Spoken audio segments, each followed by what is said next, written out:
On Story is brought to you in part by the Alice Clayburgh Reynolds Foundation, a Texas family providing innovative funding since 1979.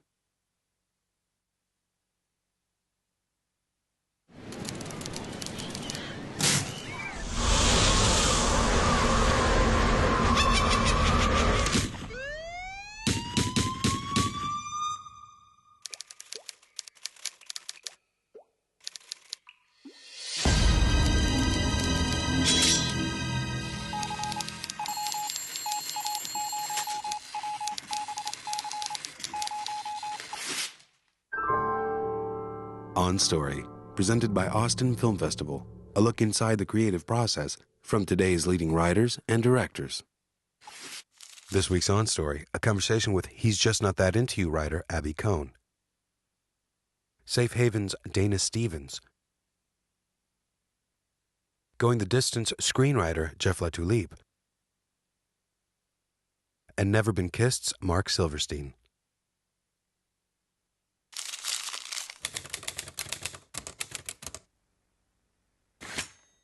In this episode, our guests discuss the keys to shaping stronger characters and stories when writing romantic comedies.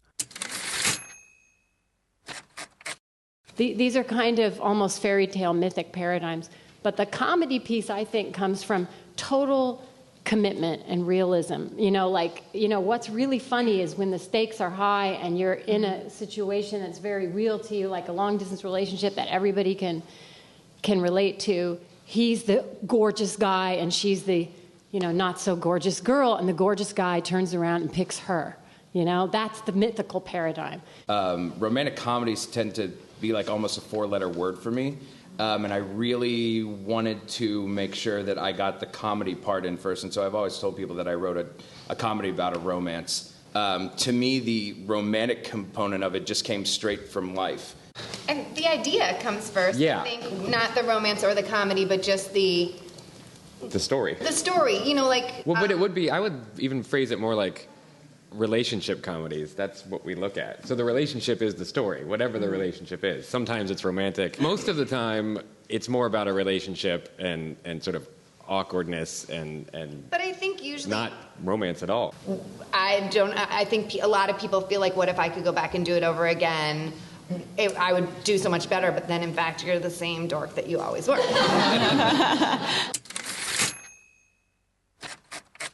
Whether you've actually been through it or not, it's key that you see something of that story in your own life, or else you won't connect with it. I always think about the real world implications, like if I'm writing something like that, is this something that somebody would have gone through? We wrote this movie, He's Just Not Into You, where there are issues like infidelity, and those already, as we've seen, like in movie testing, say, infidelity plays really badly.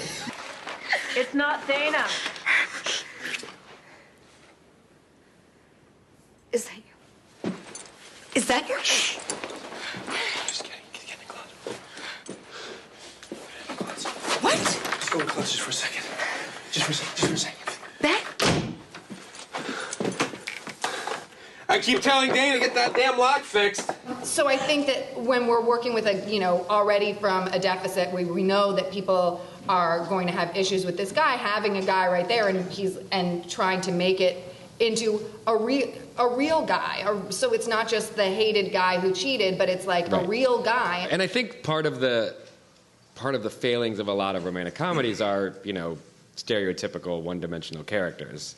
So it's the challenge of making the movie better is making all the characters believable and making, if there's a triangle involved, making the choice an actual choice and making the audience not sure who they would pick or why, making all two or three characters fully developed. Yeah, I was really cognizant writing Going the Distance that I was, being somebody who's such a failure at relationships, I was really ill-equipped to write a strong female character because I don't get it.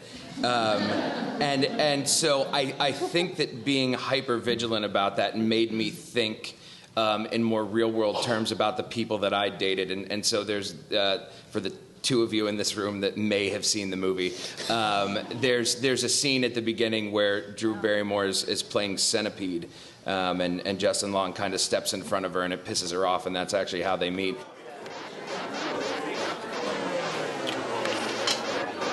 You might as well remove that quarter. I have no intention of getting off this game. Listen.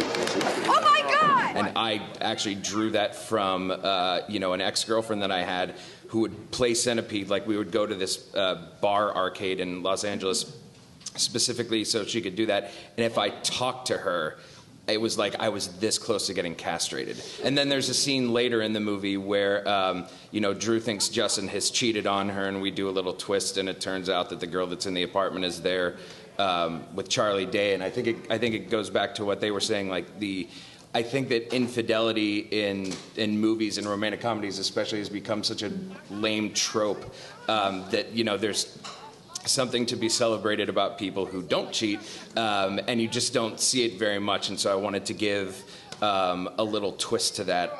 I threw up on you a little bit, and I apologized, and I thought maybe we were past that. I was hoping we were past that. You cried all night. Crying is part of feeling, all right? Come on. You want some breakfast? I'll cook you up some eggs. I have my friends. That's not a problem for me. I was really lucky in that everybody who came onto the film was sort of like, oh, this boy wrote this romantic comedy. Let's help him with parts of this. But they were right. Like, there were parts of it where it's like, girls don't do that. And I'm like, oh. You have to really give the audience a sense of that character's journey, and often ways it sounds very simple, but giving them some private moments, giving them a private moment where we can have a sense of what they're feeling, because a lot of times what makes good drama is covering people going in and acting in a scene the way they don't really feel. That happens a lot in romantic comedies, and you brought up Ghost, so that made me think of The Penny.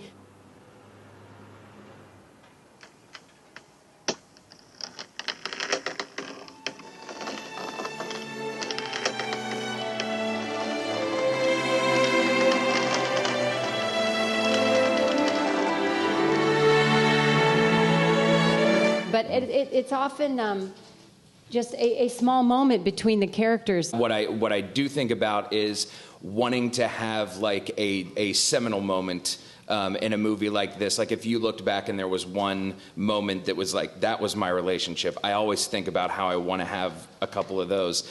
And in specific, in Going the Distance, and it didn't work out for me, unfortunately, but what I wanted to have was, I hate romantic comedies that end with somebody running through an airport, because it happens all the time.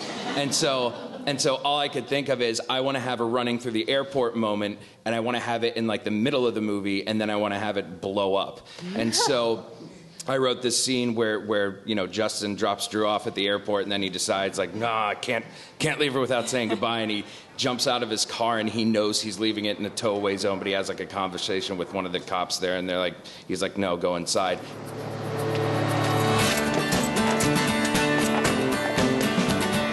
Whoa, you can't leave your car there. No, I just Can't leave your car at the curb. I need to talk to this girl really quickly, please. And so we have that scene, and then what was supposed to happen was that Justin was going to come out and his car would have been towed, and he's like, what the hell? And the guy's like, well, I said you could go in and see her. I didn't say your car would still be here when you got back. And so we have this running through the airport scene, and I'm like, and then they cut the part where he comes back and his car is towed, and I'm like, this is everything I didn't want it to be.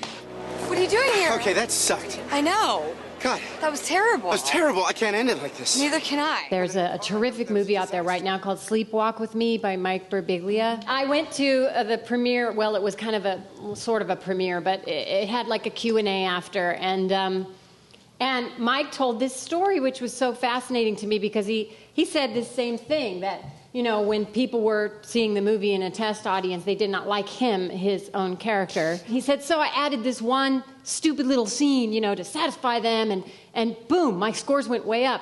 And the scene that he described was a scene that was very small, but I particularly remember thinking exactly what he was poo-pooing us to think. Apparently, what he added was a scene where she's ending her work day, and he comes to her work, and he asks her how her day was, and he gives her some food.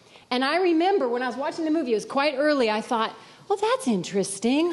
Oh, what an interesting character. So I fell for it completely. But, you know, to think that that's all he added was that one thing, you know, I was really impressed. But most stuff has a nugget of something that really happened, whether to us, to our friend, like to it. Most of it really has a nugget of truth to it. We did a little, for He's Just Not That Into You, we did a little promotional thing that was online about the 10 romantic comedy cliches that are not in this movie. Yeah, that was really good. Can you tell? One of them was girl backsliding down the wall. You know that thing? Oh, yeah. And then they slide and it crumples on the floor. Heads falling into frame on pillows. Into frame. Yeah. They both like lie back after having sex and they're both like right in frame. Like that one. Running through the airport. It was low budget. We couldn't get the airport, so I think they were just... Kick me while I'm down. It was green screened. Yeah, it was green screened. A guy giving a speech about all the things he loves about a woman, like the little details. Like, I love the way you give money to homeless people. I love the way you, like, whatever, all that stuff. I thought it was a stronger arc for somebody to, you know, to have somebody who starts off as severely imperfect and then just go to being like regular imperfect, but show that they learned something about themselves and that they became, you know, more of a quality person, which is something that I haven't figured out how to do yet. I was super worried because I've never actually been in a long-distance relationship myself, and so when the movie came out, the one thing that I was super concerned with was, like, in case this is the only movie that is ever written about long-distance relationships, I want to make sure that I get it right for the people who have been through it. And I'm sure that not everybody thought that, but they were so excited about what they had seen that I think for the rest of my career, if I have one, you know, the thing that I really want to strive for is authenticity, and so that the people who, you know, like they've been saying, who have an experience at the movie theater, think that it related to them and think that it reflected something about their lives, because that's when you get the best response. I think grounded is the key word there for sure, because like you don't want to have a character who, you know, like Justin Long in either of our movies, you don't want to have a scene where he's like a cool guy working at a bar and then all of a sudden he's Jim Carrey in Dumb and Dumber. Like that's obviously not going to work if what you're seeing from them you think could actually happen. I would say that really challenge yourself on how they meet, to not have them meet cute, and then keep them with obstacles. Now, the obstacles can be emotional. They can just be the way the person is. Like in 500 Days of Summer, she's just not a person. He thinks she's a certain kind of person, and she's not. Tom walked to her apartment, intoxicated by the promise of the evening. He believed that this time his expectations would align with reality.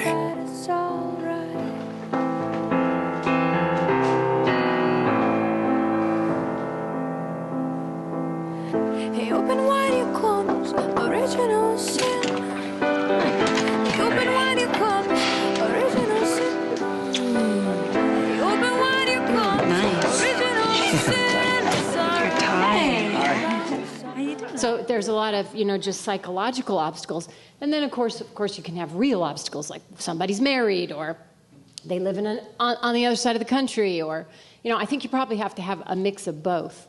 But I also think there's generally an arc of they meet, they have longing for each other, they get together for a little bit, and then they're torn apart, and we're dying for them to be together again, and then, you know, most of the times they are together again. Yeah, I'm sure we've all gotten the note that doesn't happen in this movie, like for whatever the joke is or whatever the scene is, and sometimes you look at it and you're like, you're right, and then sometimes it's something that you fight for, where you're like, just like you said, like, no, I'm telling you this is going to work. Yeah.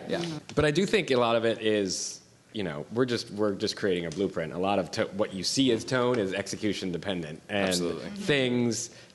A frustrating thing is writing things that you know would work when shot, but the tone doesn't quite match on the page, and people don't see that. So it's hard. It's hard to, you know, and there are it's hard to push things through the process sometimes that you know could work. That we had a scene in He's Just Not That Into You. It was a scene. Right, that is a tone question because they didn't buy it. Right, with Jennifer Connelly, and she's talking to Luis Guzman, who's the contractor, and we thought it was funny. And she's like going crazy. She's going crazy at that time. She's kind of losing her mind. And he's really obsessed with her grammar. He's confused with her grammar. Right. And we made us laugh every time. And he's really like putting her feet to the fire about her grammar. Because I think some of your guys might be smoking. Javier. Is that the question? Yes. Oh, it seemed like a statement. Well, the question part's implied.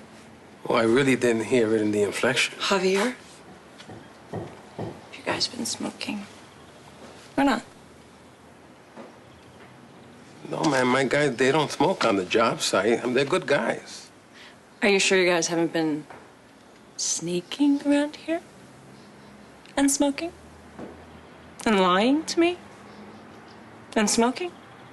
I'm pretty sure. I need you to be honest with me, Javier. Because I can't have someone lying to me. To my face. Under my roof.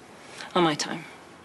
That's a lot of preposition. I mean, there's no reason. So we really thought that was funny. And I've spoken with the executive about this since. And she was like, I don't get it. On script stage. In script stage. I was like, it's super funny. Yeah. And she's like, I don't. It seems broad. It seems too broad. And somehow we got it in, and it was shot and everything. And afterwards, she was like, it's super funny. On He's Just Not That Into You, we had to do all like the press stuff with Greg Barrett, who wrote the book. And people would always ask him, why didn't you write She's Just Not That Into You? And he was like, because men don't buy dating books. That's which is, I mean, a very simple answer, but kind of true. And I feel like that you've gotten there. You've gotten there with, like you were saying, with Judd's movies, with Knocked Up and stuff. And I think that's, it's. I think men do go see them. I mean, they do go see them. Oh yeah. They don't, but you know, can't, like on this same test screening we had for Safe Haven, you know, a lot of the women, you know, had to get their guys to come with them, but across the board, the men liked the movie. The men were surprised. They liked the movie. And I think if it's a good movie, they're going to like it. A film critic friend of mine actually said that his favorite romantic comedy of a couple years ago was The Other Guys. Yeah, I was just going to bring up the Will Ferrell movies. Yeah. The Anchorman. Step Brothers. Yeah. So awesome. Yeah. The top of the mountain for me is Planes, Trains, and Automobiles, where you have these two characters who are both, you know, extremely flawed, but they have a very human interaction with one another. And I think even, you know, when you talk about romantic comedies and there's a guy and a girl, I don't think it matters like what role either of them have as much as like you get their relationship within, you know, whatever boundaries they've set up. Right? I think the key is, you know, when we talk about, you know, respect for the female audience, that now romantic comedies have evolved from what they were a long time ago. I think it's just as simple as having respect for, you know, the guys that are going to be seeing the movie and being honest about what guys do.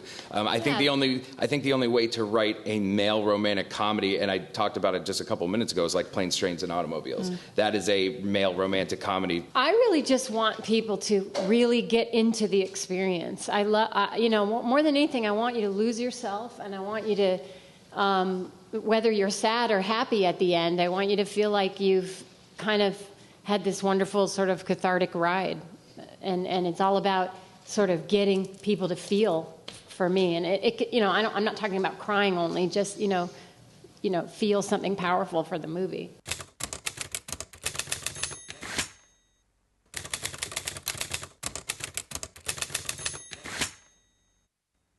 Hi, my name is David Fabelo, and I'm the co-writer and director of the short film Do-Over.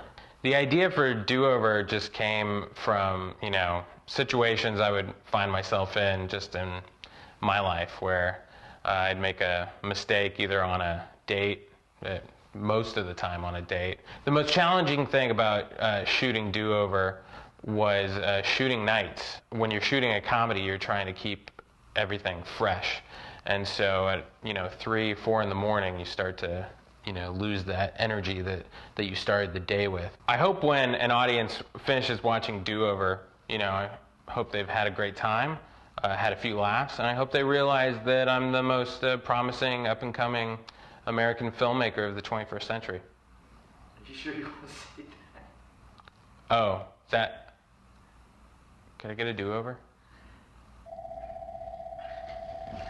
So coming up, this is my film Do-Over, and I hope you enjoy it. Thanks for watching.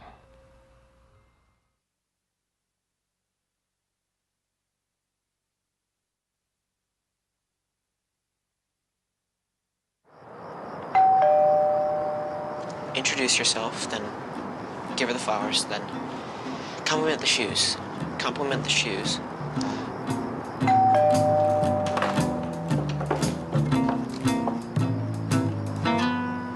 Hi, I'm Adam.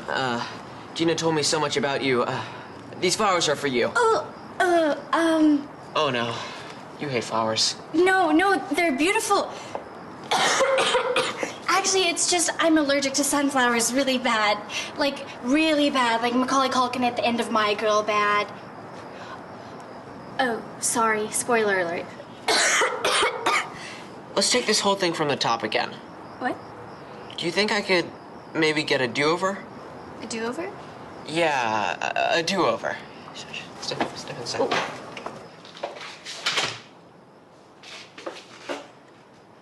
That was a do-over.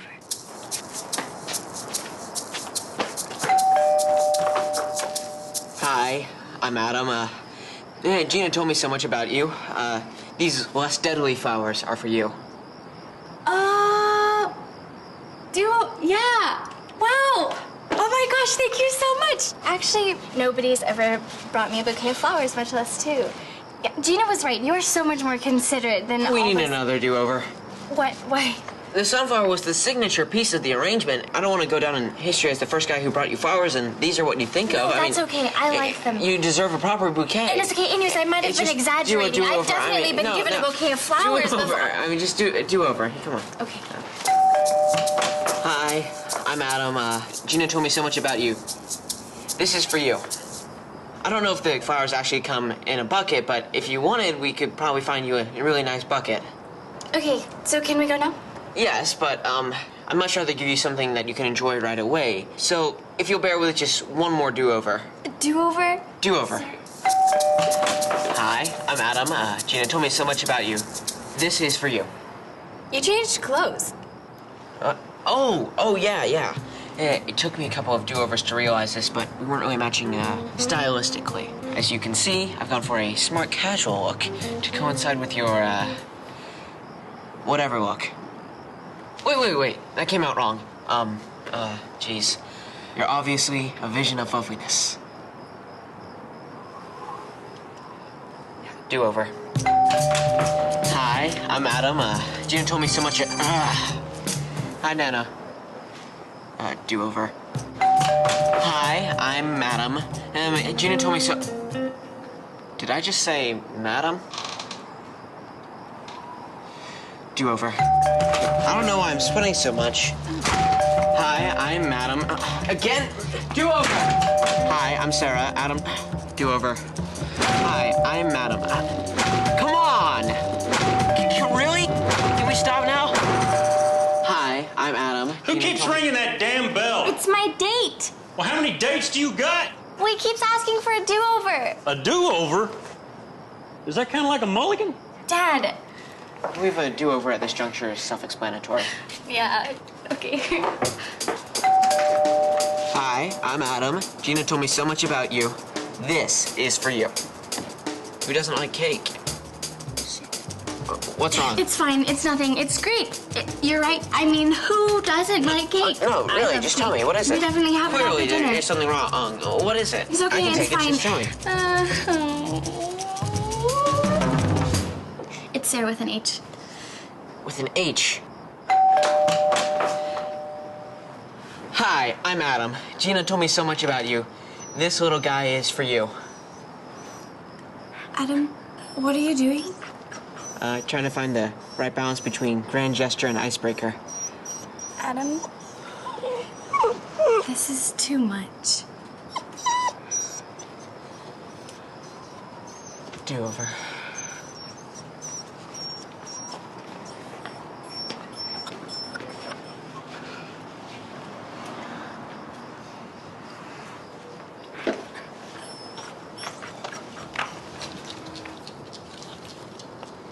Hey, here's the deal.